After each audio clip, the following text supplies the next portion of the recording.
The charts that doctors use allow for differences between the sexes, but make no other distinction, whether on the basis of age, heredity, or body shape.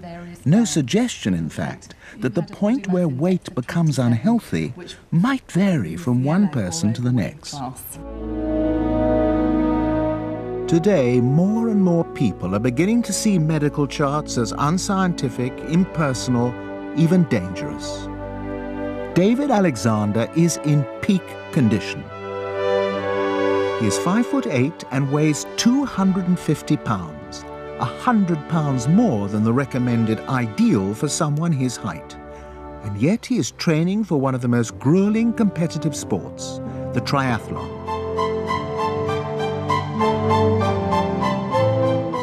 In a typical week, Dave will swim 5 miles, run 30, and cycle 200. He has completed 264 triathlons, everywhere from tropical Jamaica to northern China. Yet in spite of this record, David's weight supposedly puts him in a life-threatening category known to doctors as morbid obesity. Their recommended ideal for someone Dave's height is a weight range between 130 and 165 pounds. That would be impossible for my body type. The size of my bone structure, my total lean body mass weighs more than that. Where have the medical doctors perhaps got it wrong? Everyone's different. And I think the range is much broader than they will admit. I've had problems with insurance companies wanting to rate me in high risk, and yet I can get up and run a marathon right now, and I'm sure the man giving me the physical can't do that. Dave is overweight, but he's fit. It seems that there is a population out there demanding to be heard. I'm overweight, but I'm exercising and I'm fit. Craig Phelps has been Dave Alexander's doctor for 12 years. Dave's resting pulse is in the 60s, like a trained athlete. His blood pressure is usually in the 120s over 80s, which, once again, for most people is a very normal blood pressure.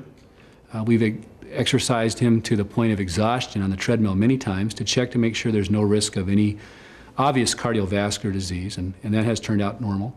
So we have to kind of say that Dave is fit. The case of David Alexander may not be as unique as it seems. Professor Stephen Blair is also clinically obese. He runs 35 miles a week and is in perfect health at the age of 59. As a scientist, he understands his place in the evolutionary scheme.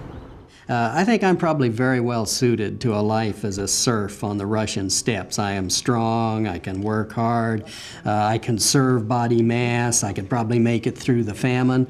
I'm not quite so well suited to be a scientist leading an essentially sedentary life, onto which I graft this kind of artificial dose of exercise every day.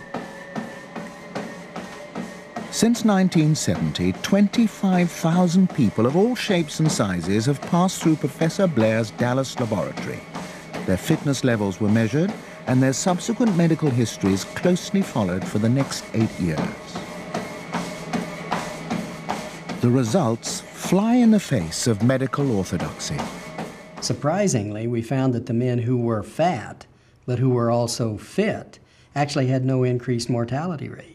In fact, the fat, fit men had far lower death rates than the normal weight men who were unfit. So the bottom line in this research, at least in this set of observations, is that lack of fitness seems to be much more important than fatness as a predictor of which men were going to die during this 8-year follow-up. So maybe the medical profession has been a little bit too rigid in telling us what is the ideal range of weight for a certain height. I don't like the term ideal weight. I don't think we know what any person's ideal weight is. Human beings come in different sizes and shapes.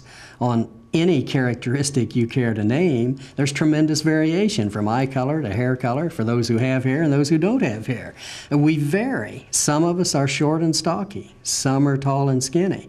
So to claim that some formula can produce a so-called ideal weight that we can then apply to an individual, I think is faulty logic. And that's a revolutionary idea, that it's perfectly possible to be fat and fit. I think it's a good news public health message.